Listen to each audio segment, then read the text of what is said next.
Thankfully, it didn't take long for the University of Pennsylvania President Liz McGill to fall on her sword after that disastrous testimony at a congressional hearing on anti-Semitism at college campuses last week. She struggled repeatedly to say whether calling for the genocide of Jews violated the college's rules. Here she is being grilled. I am asking, specifically calling for the genocide of Jews, does that constitute bullying or harassment? If it is directed and severe or pervasive, it is harassment. So the answer is yes. It is a context-dependent decision. It is a context-dependent decision. Seriously? In what context is it all right to call for the genocide of the Jews? I got a reaction from Kristin Tate in the States. Yes, well, I have very little sympathy for these presidents of elite universities.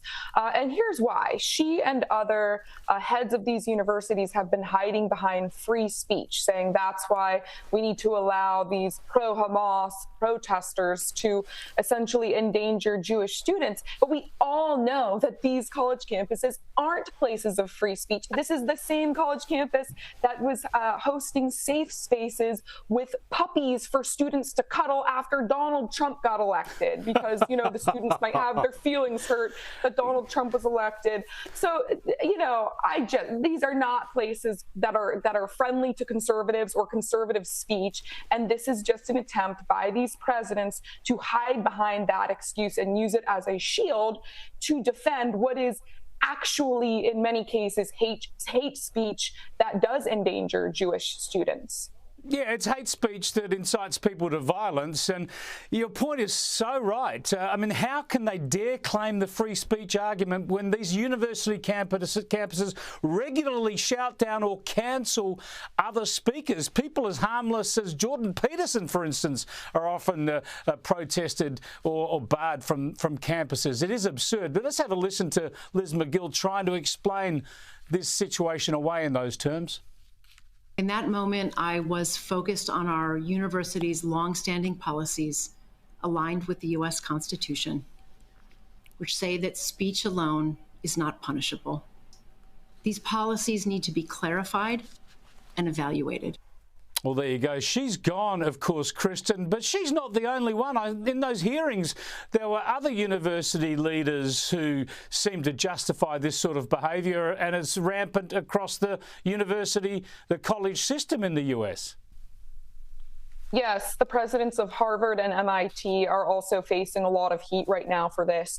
And, you know, here's what I have to say to the donors who are all of a sudden outraged by this and demanding that these presidents resign. Hey, donors, it was your money for decades that has created the environments that are now friendly to this kind of pro-Hamas speech that does incite violence. Where have you been for the last decade or two when these college campuses that are being propped up with your money have been transformed into these places that truly are not tolerant of all free speech, not tolerant of all ideas, and hotbeds for hate against certain groups, which absolutely does include Jewish students. So this is a monster that these donors have created.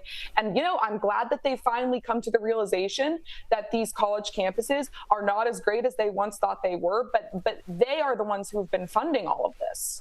Yeah, this is no surprise. This has been a long time coming. Also, no surprises about the ongoing crisis on the US southern border. Here's a latest news snippet from Fox News. The migrant surge keeps escalating. So many crossing that border. Patrol officials say they're releasing now 5,000 migrants into the U.S. every day. Let me take you right to some footage we shot on the drone a little earlier of a group that came right up behind me. You've got more than 400 to 500 migrants coming here. Most of the ones here from Venezuela, Guatemala, Honduras, Ecuador, Colombia. Kristin, you've been hot on this. It's not getting any better. Of course not. But unfortunately, these numbers, which are truly shocking, have lost their shock value, because now every week, every month, we're hearing these numbers like 5,000 a day, and after a while it just loses its shock value and people start to tune out. But they really shouldn't, because we are losing our country, Chris.